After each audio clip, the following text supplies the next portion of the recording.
So I'm going to start out with a little bit of history, and then we're going to talk about sort of the objectives mentioned here. So we're going to start in characteristic P.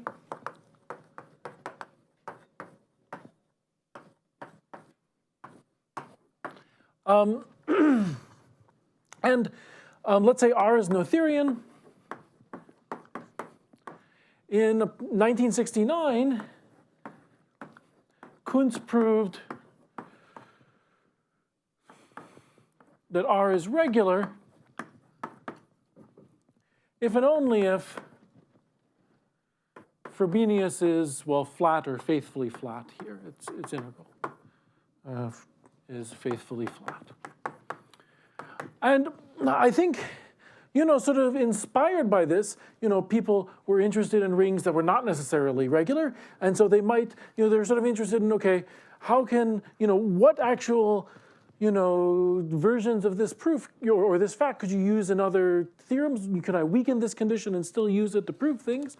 And I think, this, and this was done immediately by, maybe not immediately, but by Hochster and Roberts. They considered the following condition. They said R is F pure, or Frobenius pure. Okay, if the Frobenius map, and I am going to, maybe I'll just write that as by taking pth roots of R. Let's say R is reduced just to simplify things. It's not wrong. But if this map, the Frobenius map, which I'm just identifying with the inclusion of R inside its pth roots, if this map is pure, and of course this is sort of a terminology that's sort of specific to commutative algebra, pure is the same thing as universally injective. In particular, it's sort of like a co-limit of split maps, right? And in fact, if the Frobenius map is finite, if it's a finite morphism, this is the same thing as R to the 1 over P being split.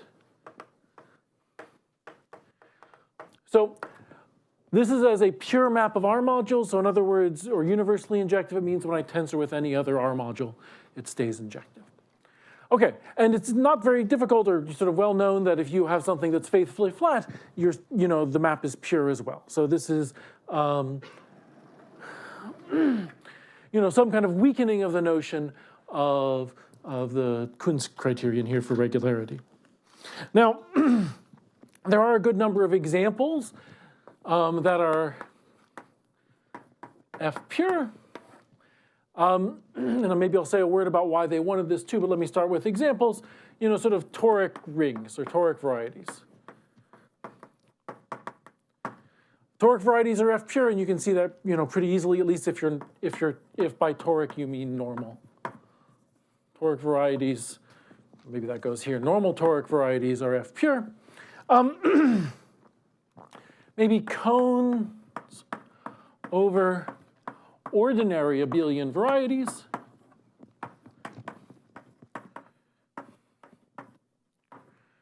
Those are also F pure, in fact, but a cone over a supersingular abelian variety is never F pure.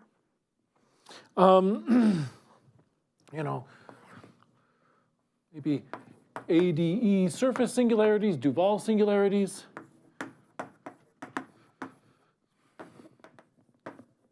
At least for P bigger than 5. These are all F pure. Some of them are, if you've seen the classification of surface singularities in characteristic 2, 3, and 5, there's some subtleties to the classification. Some of them are F pure, some are not. You have to just look case by case. And, so there's a bunch of, and various other things too. Cones over, sort of phono things are typically F pure.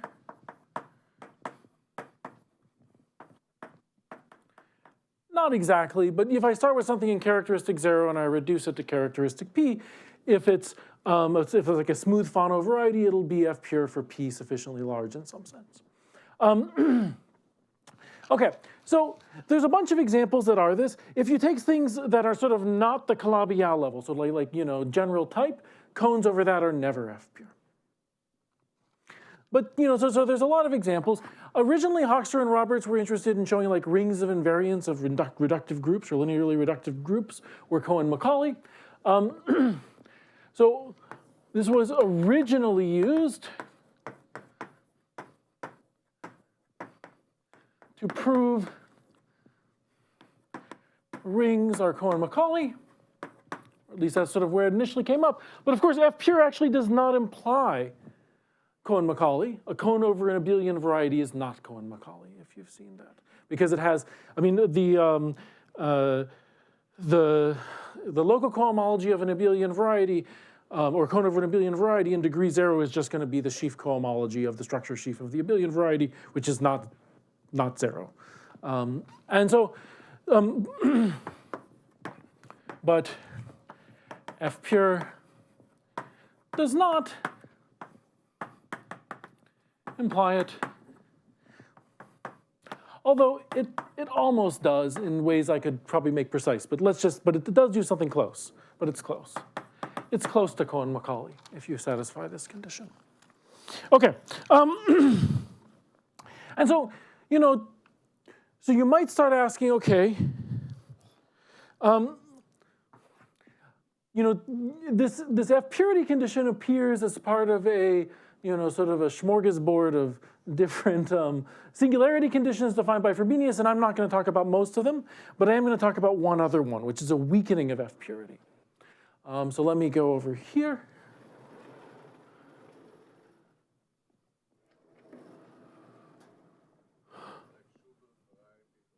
Oh yeah, Schubert varieties are F split. Yeah, so everything here is before 1980, and that wasn't done until like 84 or something. So yeah, well, we'll get to that in just a second, but that's a good point. I can add that to my things. Schubert varieties also.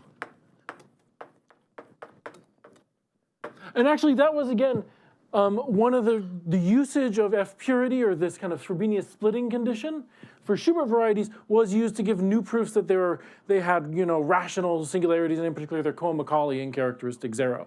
So again, it's kind of you might ask what kind of okay. So let me see. So let me talk about a slight weakening of this condition first. Just sort of near to my heart historically. And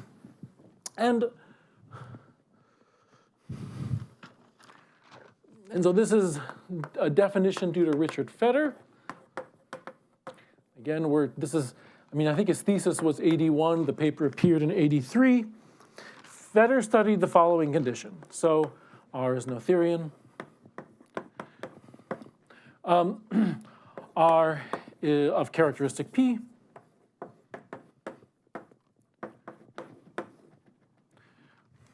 R is F injective. Okay. If the induced Frobenius map on the local cohomology injects.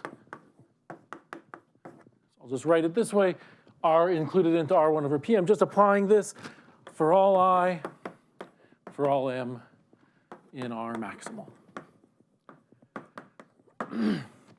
So F injective is obviously, it's implied by F pure, because if this, F pure basically means that R to R1 over P is a colimit of split maps, and so if you're a colimit of split maps, obviously this is going to be injective, and it actually turns out to be very close to the notion of F pure. In particular, let me just write down a case where they're equivalent. If R is quasi-Gorenstein, and I'll tell you what this means.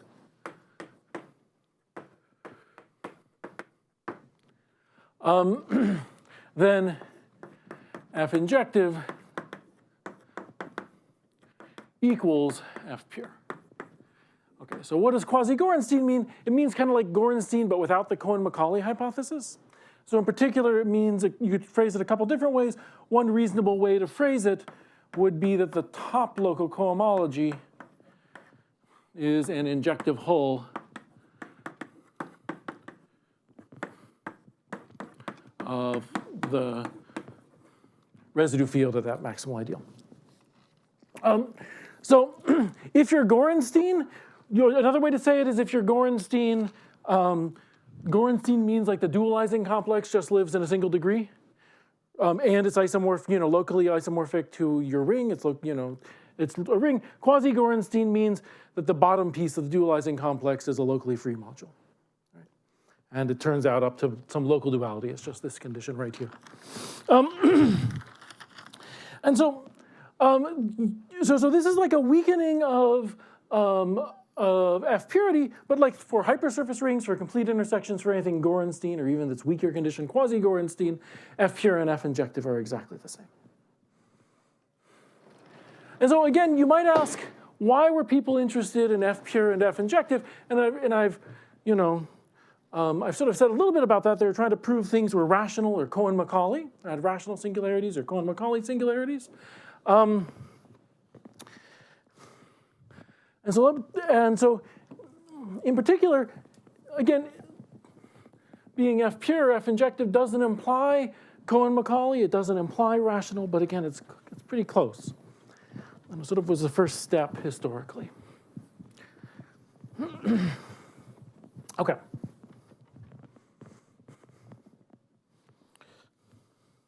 All right, so let me put some questions that were asked at the time. Is F pure / F injective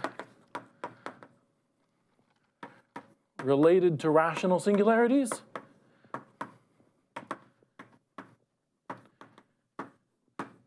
And the answer is not quite. But that took another decade for people to quite understand how. Again, you might want to prove things are F pure or F injective. And so a natural question is, if, let's say, Rm is local,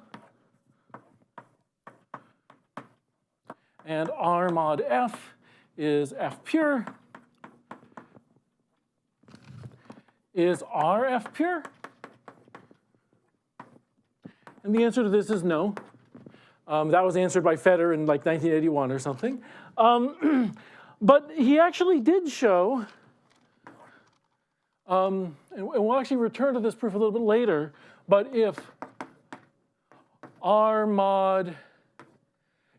is Cohen-Macaulay, and R mod F is F injective, then R is F injective. If F is non-zero divisor, yes. Sorry, F in M is a non-zero divisor, regular element. So, right. So if I modify a zero divisor, I'm going to be in trouble. I can't say anything there. But if R is but this is Feder, like his thesis in 1981, so this is there. In fact, the proof is essentially, in some meta sense, the same as Elki's proof from like 5 years earlier, that rational singularities satisfy this exact same condition. And again, I'll say something a little bit more about this proof a little bit later. Let's see, what else did I want to say? We also, by the way, this is actually an open question even in characteristic P to this day without the Cohen-Macaulay hypothesis. So without the Cohen-Macaulay hypothesis, we don't know this F injective deformation sort of question. This is some kind of, if I have a family, if the special fiber is, F injective, whatever this condition is the total space F injective? And the answer is we don't know the answer in general. I guess I could say a couple other things.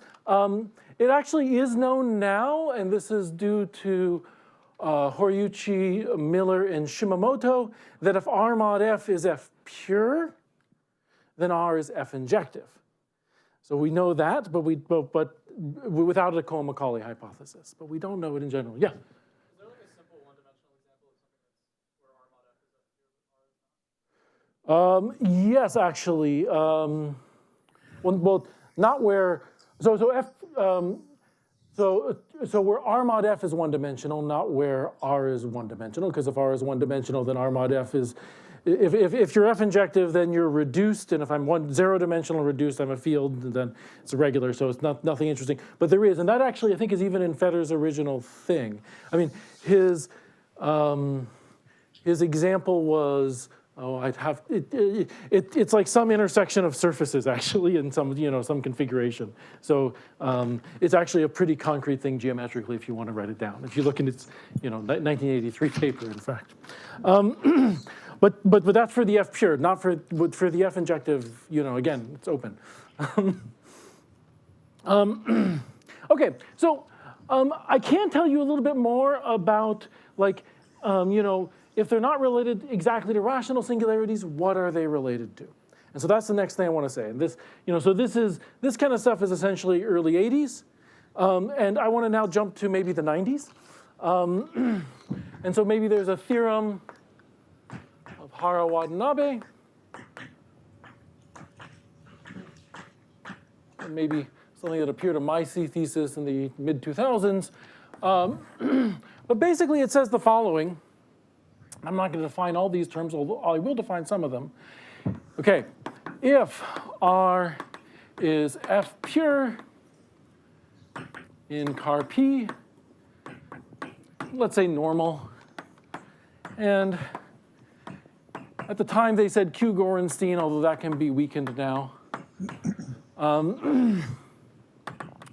And then R is what's called log canonical. Log canonical.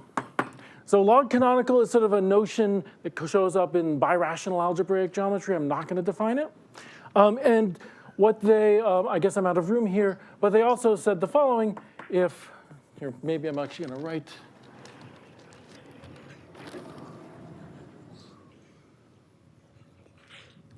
A little bit more. I'll need a little bit more room. Maybe I'll just put it right here so I can continue.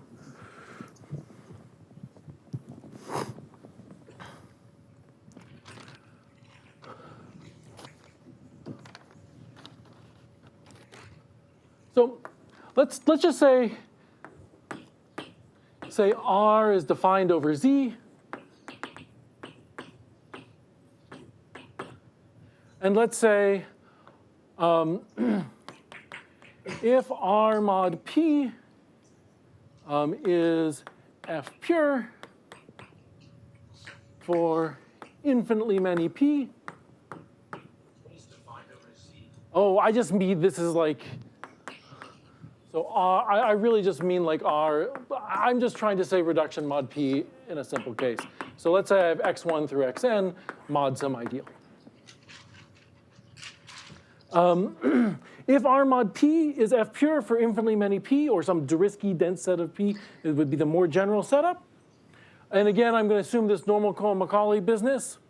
Then R tensor with Q is LC log canonical. And so everything I've written here, you should actually erase any, this is all their stuff.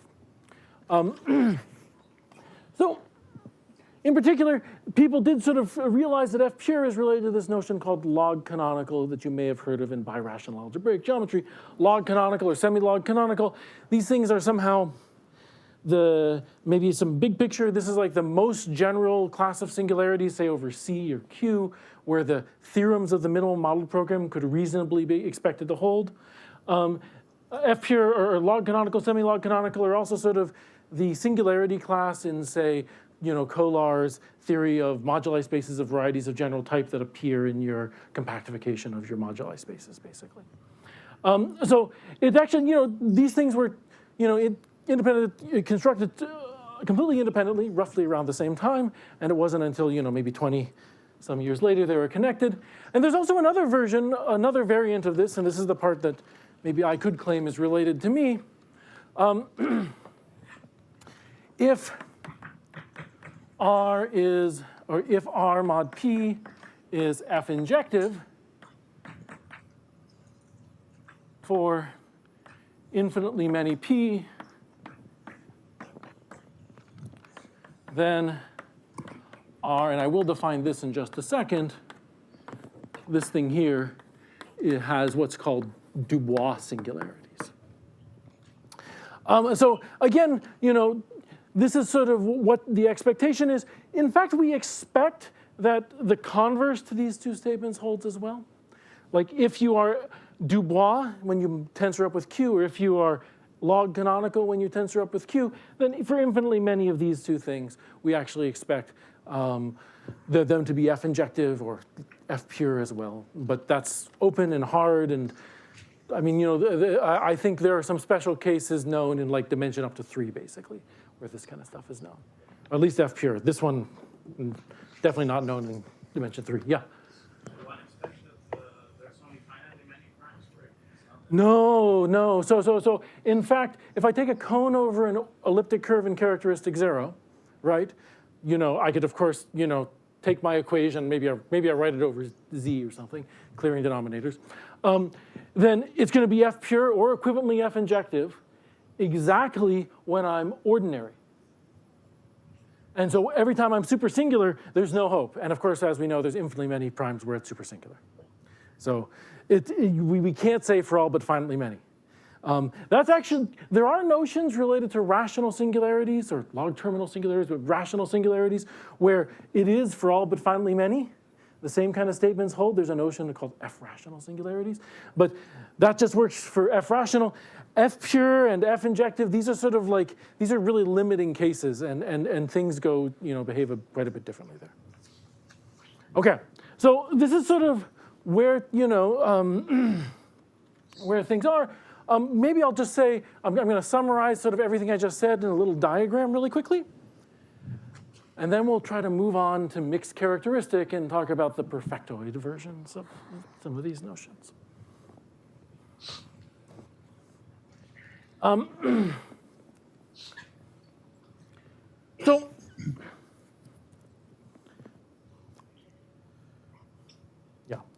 Okay, so let's see. We have in characteristic P, I have F pure. And that always implies this F injective notion. And we even have this dotted arrow going backwards if in this quasi-Gorenstein setting. If I'm quasi-Gorenstein and F injective, I'm F pure. And basically the proof the proof of that basically is a quick application of the fact that the topological cohomology is the injective hole. It's just an application of that in local duality.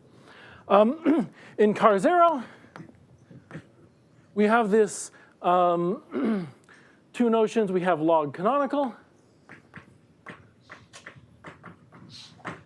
and we have this Dubois. And I actually will give a definition of Dubois in just a second, because I think it'll be useful. By the way, a log canonical implies Dubois. That's a theorem which is several orders of magnitude harder to prove than the F pure implies F injective, which is essentially trivial.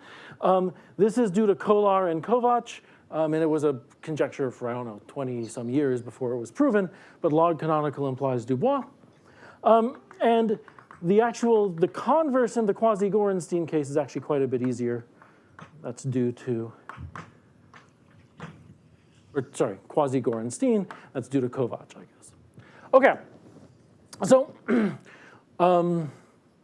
we have characteristic P, we have F pure, we have F injective. Characteristic 0, we have log canonical Dubois. Just for future reference, let me give you a definition of Dubois, just so we have it in the future, because I think it's slightly useful. So definition, I'm not going to define log canonical, although I might say something about the definition at the very end. Definition, let's say R, or how about X is Dubois? Some scheme. okay, there's a map to this 0th graded piece of what's called the Deligne-Dubois complex, and I'll tell you a couple ways to think about it in just a second. If this map is an isomorphism in the derived category, right? So quasi-isomorphism. And this thing, you could define this a couple different ways. Sort of maybe the simplest way to do it is if I take a smooth hypercover and I just push forward the structure sheaf, that's this thing right here, where x dot to x is a smooth hypercover. If you don't like smooth hypercovers, you could also say this thing is, it's like, it's the H structure, okay, it's like the H structure sheaf. So how do I, I'll just write the H structure sheaf, or the derived H structure sheaf. Yeah, so. Yeah, exactly. Yeah. So i.e., yeah. Okay, so it's a direct image of the push forward of from the H topology of the structure sheaf again. So Dubois is this kind of condition here. Again, Dubois also showed up, this definition of Dubois singularities, I think was also defined in approximately 1981 or 82, again, completely independently. And it wasn't until a bit later that people. Why do you call 8 omega 0? Because this is the 0th graded piece of the Deligne-Dubois complex. So there is this, so for X proper, there's this, but not probably singular, there's this de Rham-like complex, right, whose graded filtered pieces live in the derived category and still has the E1 degeneration to the Hodge, E1 degeneration to the HI plus JC or HQ plus, yeah. Okay. I still get the Hodge de Rham spectral sequence for an appropriate filtration on some kind of thing here. And the 0th piece, the thing that should correspond to O, is the 0th piece here.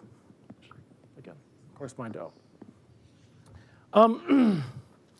Okay, so, and of course, what I want to talk about today is what goes in the middle, okay? For these two notions right here.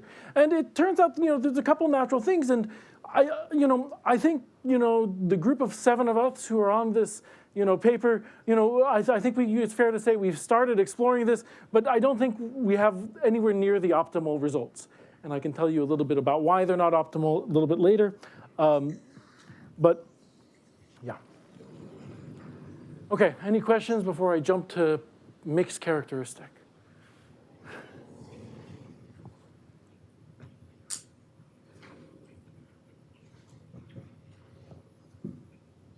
Oh, by the way, the converse statements, for that if I'm what's called F rational, if I'm rational singularities in characteristic P, then it is a theorem that I'm F rational for infinitely, for actually all but finitely many P. Here, it's only these sort of border cases, these log canonical, Dubois, F injective things where, where there's still something to prove in those directions, basically. Did you say what F rational? Absolutely not. Oh, okay. Good. Yeah, I haven't defined rational or F rational. I mean, I guess I can define rational really quickly. It just means OX is isomorphic to the push forward of the structure sheaf from a resolution of singularities. But yeah, I haven't defined it. We'll probably define it a little bit later in the talk.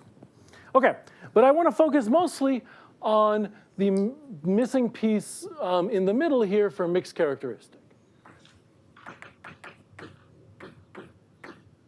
And again, why might you want to do this? Well, you might want to prove some things in mixed characteristic are potentially Cohen-Macaulay, even though these notions aren't going to imply Cohen-Macaulay. They're close. Might get you part of the way there. You might want to prove they have something like rational singularities. Maybe you're trying to prove some local models of Shimura varieties have rational singularities or something. And so that's, this is the kind of thing you might hope, would be a useful tool in that setting. These sort of F-splitting notions have been very useful historically for proving nice properties of lots of different varieties, Schubert varieties and Richardson varieties and all sorts of things. You might hope similar things hold for various interesting classes of varieties and mixed characteristic.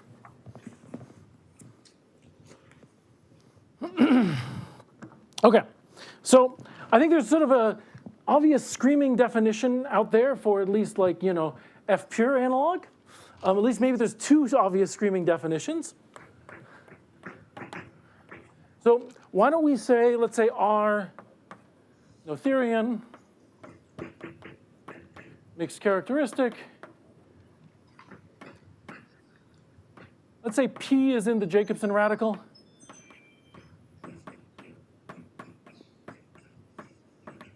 Because I don't want to accidentally end up in characteristic 0.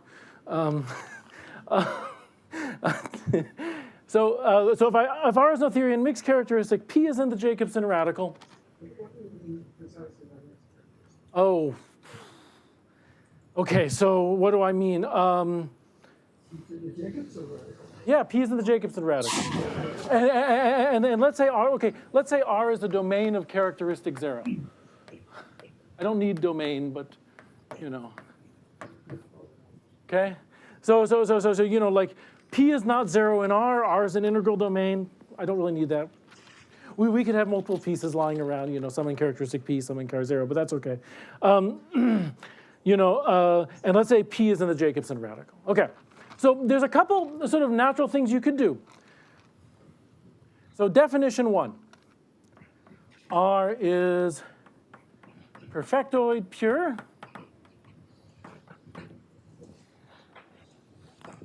if there exists B, a perfectoid R algebra, and so I am not doing anything derived yet. So this is an honest ring, classical ring if you'd like. And, oops, I can't go any higher. And R to B is pure, aka universally injective. In particular, if R is complete, this is the same as R to B being split. As a map of R modules. Okay, so so that's one definition. So if there exists a B, and of course there are some disadvantages to this definition, like which perfectoid B do I want to use? Of course, I could also do I could take some kind of absolute version of this. So R is, we're calling it lim perfectoid pure.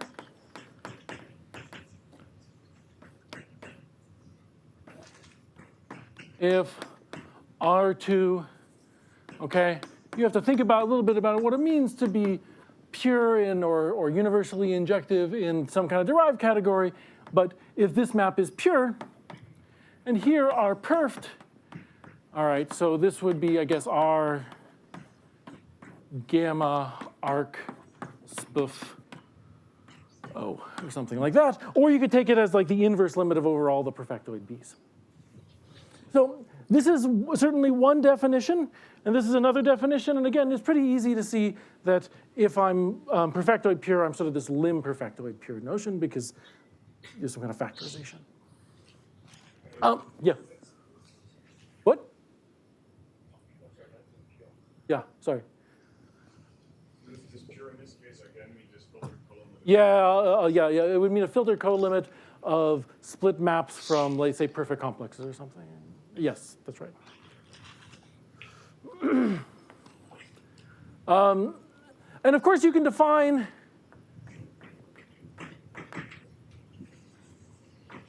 R is perfectoid injective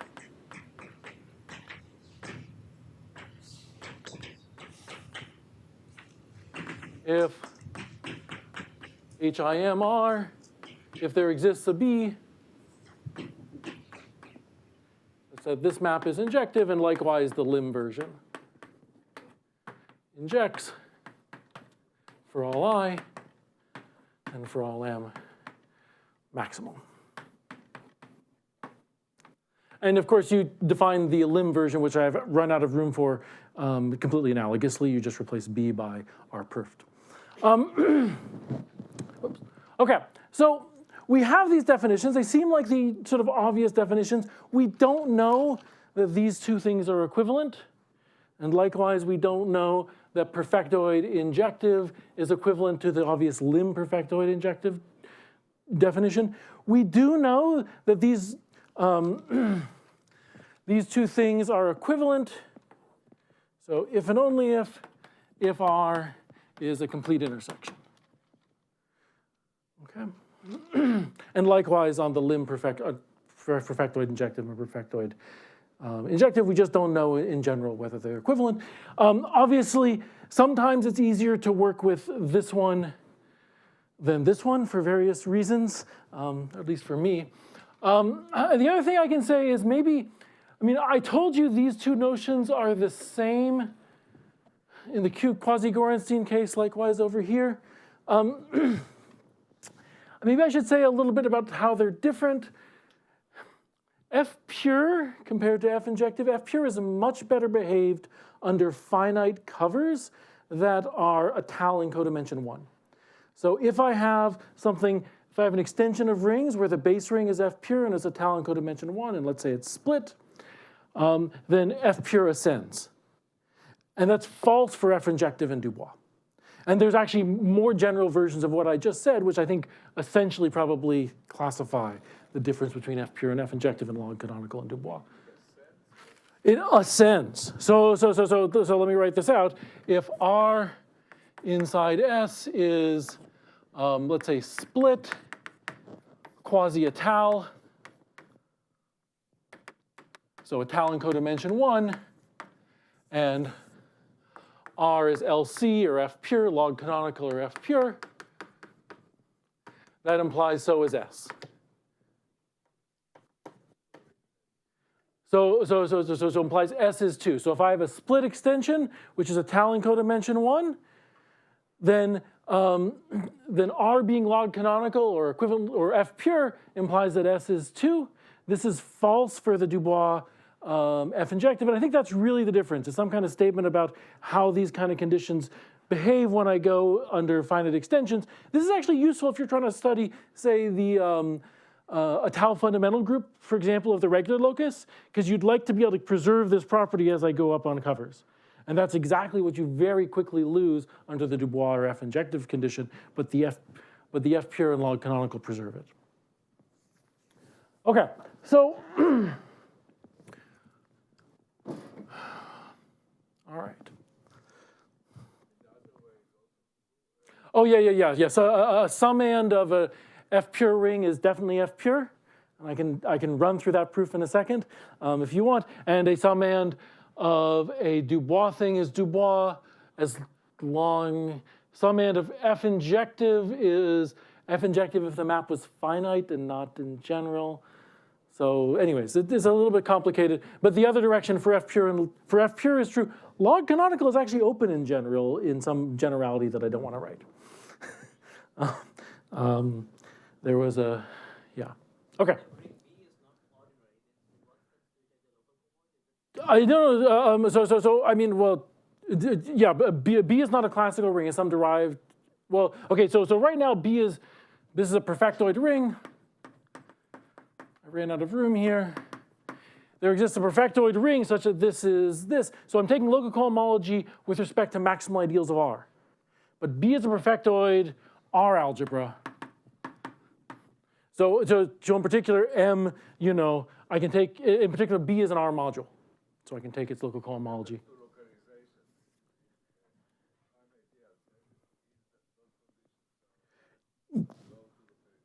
Yeah, so that's true. So yeah, so I was about to, that's actually my next thing I should say.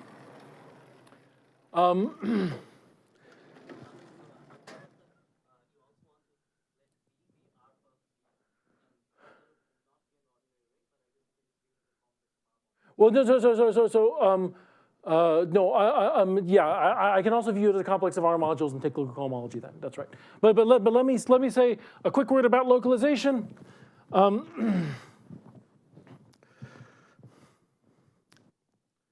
So these notions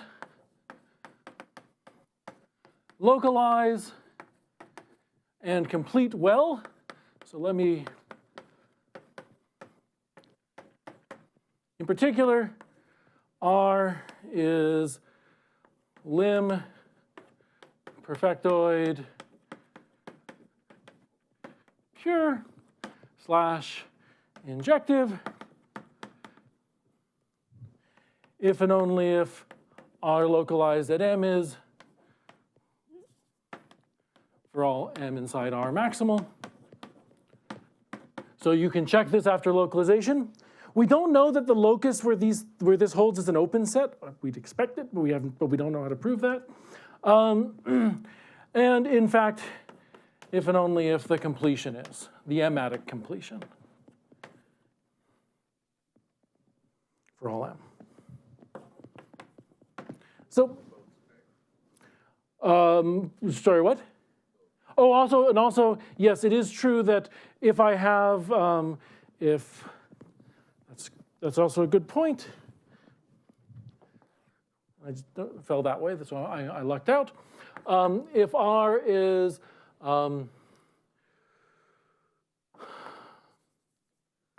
okay, lim perfectoid pure slash injective Q in spec R. Let's say P is in Q, then R localized at Q is also. It's also perfectoid pure, perfectoid injective, or the lim versions. So we do actually know that if I, it localizes well. We don't know openness type statements. We don't know the locus where this thing, unless my co-authors can correct me, we don't know the locus where, that is perfectoid pure or perfectoid injective or so on is an open set. But, at least we have some hope for that anyways. Yeah.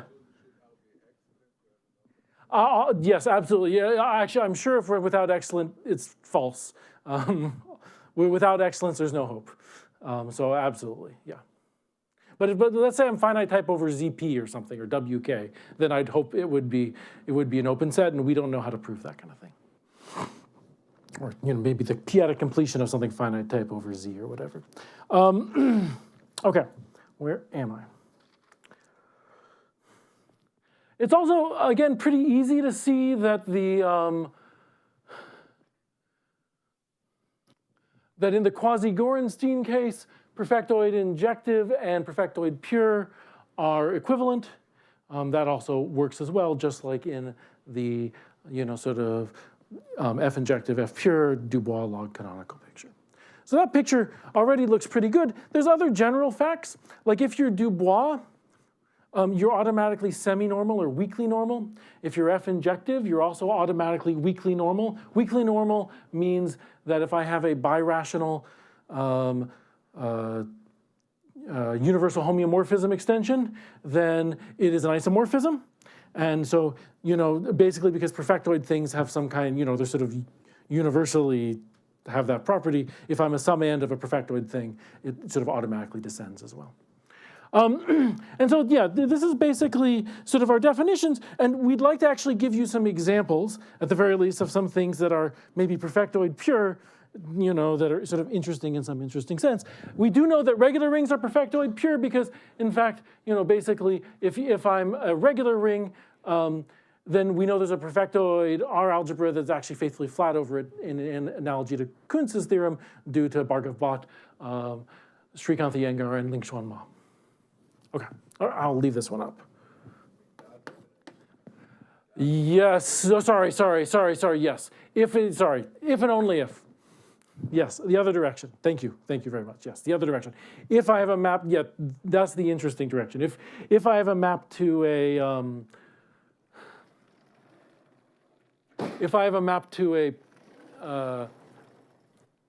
pure thing that is faithfully flat, then I'm regular. But anyways, the point is we have Kunz's theorem, so regular rings satisfy these kind of conditions quite naturally.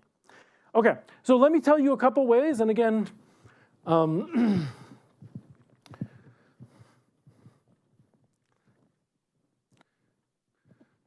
to actually show something is perfectoid pure, and then I'll try to use some of these in some examples. Okay.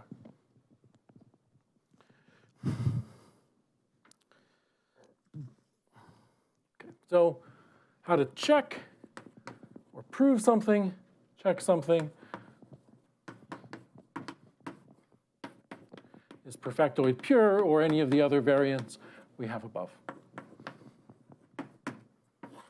Okay, so the first one is something we already sort of mentioned a little bit. If R inside S is pure,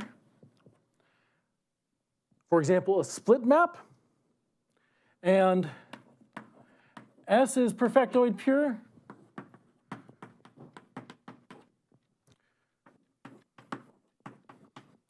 or the lim version,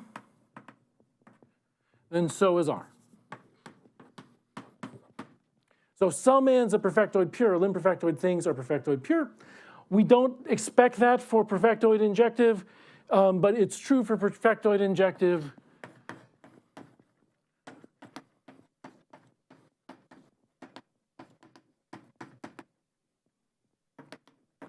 If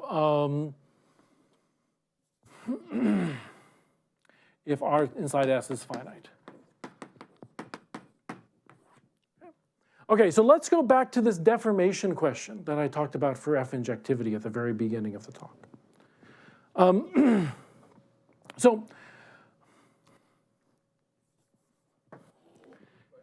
yeah.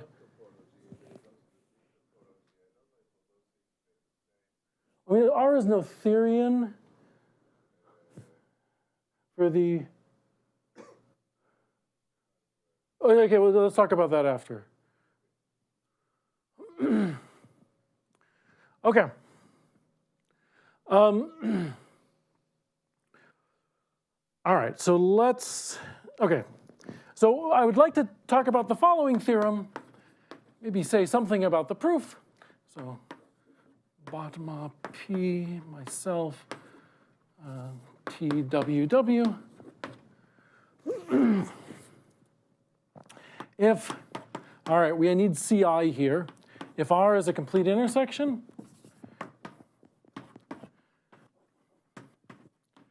Noetherian local, F in M, a non-zero divisor.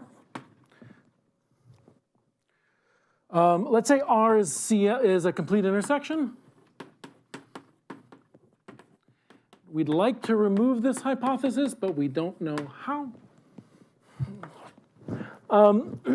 And if R mod F is perfectoid injective or equivalently lim perfectoid injective, because I said these two things were equivalent when you're a complete intersection, or equivalently F injective or lim F or so perfectoid pure. Okay, all the notions coincide in the complete intersection case is all I'm saying. There's only one notion, perfectoid pure, then so is R. So maybe I'll say a very quick word about the proof, but let me give you some examples of how you can use this to prove some concrete things are perfectoid pure. Yeah.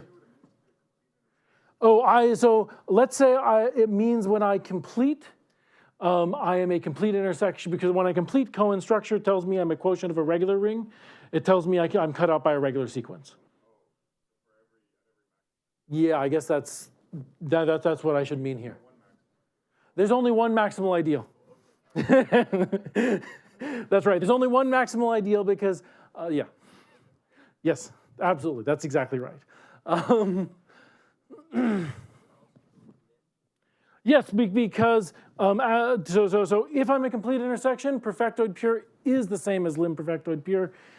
And complete intersection also implies Gorenstein, which implies quasi-Gorenstein, which implies F injective, or sorry, perf injective, and also coincide. So all these notes, there's only one notion in the context of this theorem, and you can call it whatever you want. And they're all the same. Okay. So, but before I say a word or two about this proof, let me, because in some sense the proof is essentially the same as Fetter's proof, and so in some sense essentially the same as Elke's proof that rational singularities satisfy this condition in Car-0. But let's give you some examples where you can actually apply this, so I can see this is interesting in various ways. So the most naive thing I could do is, let's say, okay, well, how about I take an explicit elliptic curve equation? Maybe I'll complete it to make it local, x, y, z. And I do something like this one, but I could take any equation here, or any cubic, right? If this is my R, and F is P, then R mod P is F pure, which is exactly the same as perfectoid pure, because my perfectoidization of my ring is going to be the perfection of my ring in positive characteristic. If this thing is F pure, then R is perfectoid pure.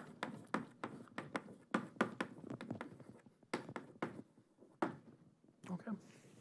So this one actually, so in particular, if I take a cone over an elliptic curve, okay, I wrote down a very specific elliptic curve, but I could have written down any elliptic curve. If I know the cone over an elliptic curve is F pure, or if I replace my ZP with FP, then it is F pure in as well. In fact, there's been a recent work, actually, I think we should even expect this kind of thing to be perfectoid pure even when it's supersingular. And there's been some recent work by Sho Yoshikawa showing actually this particular elliptic curve is, this particular cone over elliptic curve is perfectoid pure when P is 2. So anyways, but there's actually other variants that are a little bit more subtle. And so let me give you another version of this. Let's say R is Z, the p-adics. How about I just give you 2 variables this time? And let's say we mod out by something that looks like an elliptic curve by replace one of my variables by P. Again, it doesn't have to be this particular equation. Any cubic will work, basically. It turns out that if Fp mod the same cubic equation, it doesn't have to be this one,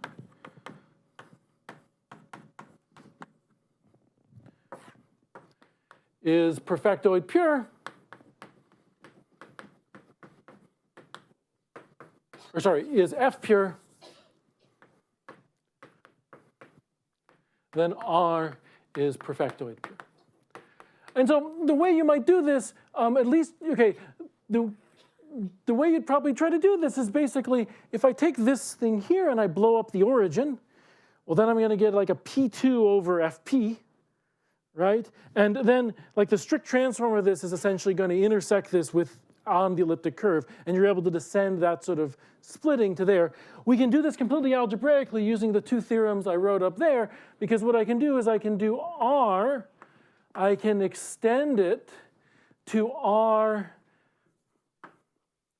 to the sort of Riesz algebra, or R P X Y T, and then if I sort of do this sort of maybe deformation of the normal cone thing, or adjoin this inverse to T formally, this thing right here is split.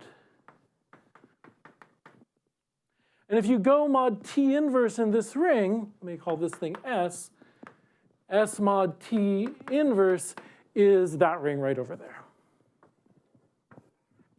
And so basically what you're able to do is you're able to say, okay, I want to prove this thing's perfectoid pure. I go mod T inverse where it's S, that's F pure. That lifts to here to make this one perfectoid pure. And then this is a split map, so it's a summand. So you get perfectoid pure as well. This one, I think we actually even have examples. I think if this elliptic curve equation is not, is not ordinary, I would not expect this to be perfectoid pure. We have specific examples where we can prove it. I don't have a general theorem in that direction. But at least in the examples I can do, I can prove it's not perfectoid pure. Okay, so there is some kind of subtlety here. I don't want to go too deep in there, but maybe I should. I got 5 minutes left. Maybe I'll skip the proof of this thing. The key fact in this proof is the following thing. So maybe I'll just say the key fact. If Rm is a complete intersection,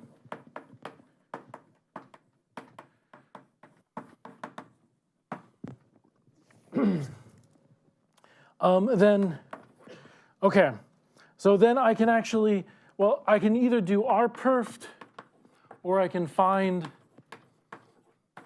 B, this perfectoid R algebra, such that these things are Cohen-Macaulay. So the point is, if I'm a complete intersection, which means R is Cohen-Macaulay certainly,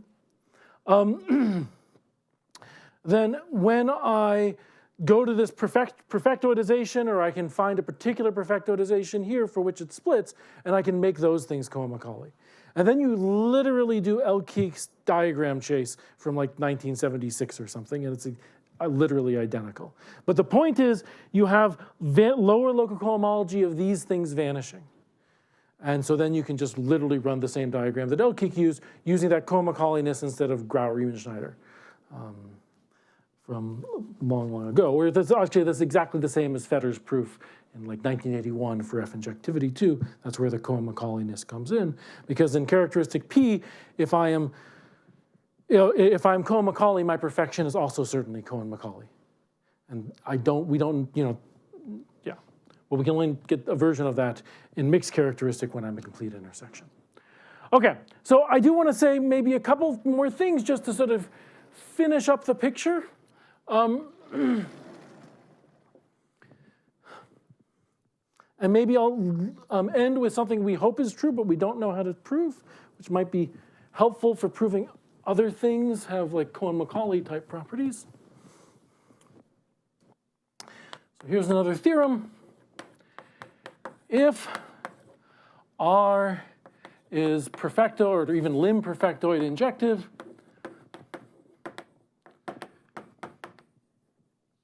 then, okay, how about actually, let's say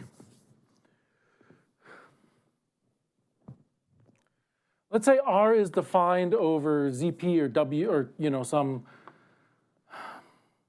WK, just doesn't have to be WK. Let's say some DVR basically. Finite type. And let's say all the R localized at M are perfectoid or lim perfectoid injective, so the Dubois analog. P and M inside R maximal. Then basically via this, arc or H topology type comparison, you actually get that R 1 over P is Dubois. I only put this like WK thing here because Dubois is usually defined for finite type over a field, basically. So I'm a finite type. So you're able to check, you're able to prove things in characteristic 0 are Dubois if you have this perfectoid injective condition. We also, one of the nice things about log canonical is that it makes sense sort of in any characteristic. It's sort of a characteristic-free notion. We also have a version of that. If, I'll just keep it local for now, R is normal.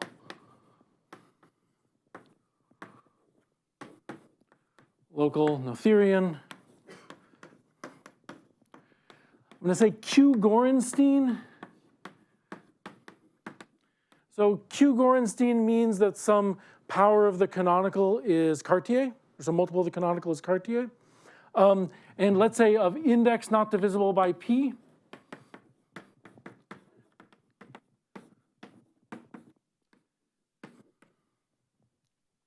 Then perfectoid pure. We actually need the perfectoid pure here. This implies log canonical. I'm not going to define log canonical, but if you've seen it, basically, Yeah, I mean, it's a statement you can make about any proper if all proper birational maps satisfy some condition, this holds. So essentially, we have some kind of analog of these things. And maybe the last thing I'll leave is something that I wish is true, but we don't know. And then I think I'm out of time, and I should let you all go, because I think I have just run out of time as I spoke. But let me just state one more question. Because this is true for characteristic P and characteristic 0. So I'll call it a conjecture. If, again, Rm is local, Noetherian,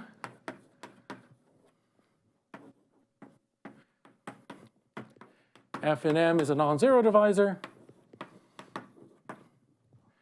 and let's say R F inverse has some kind of rational singularity variant. So I really want to say BCM rational, but you could say other things as well. And then the expectation, though, is that if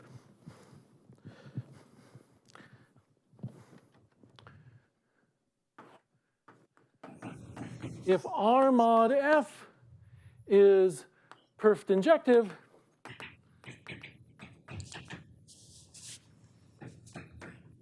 then R has rational singularities, whatever variant you want to.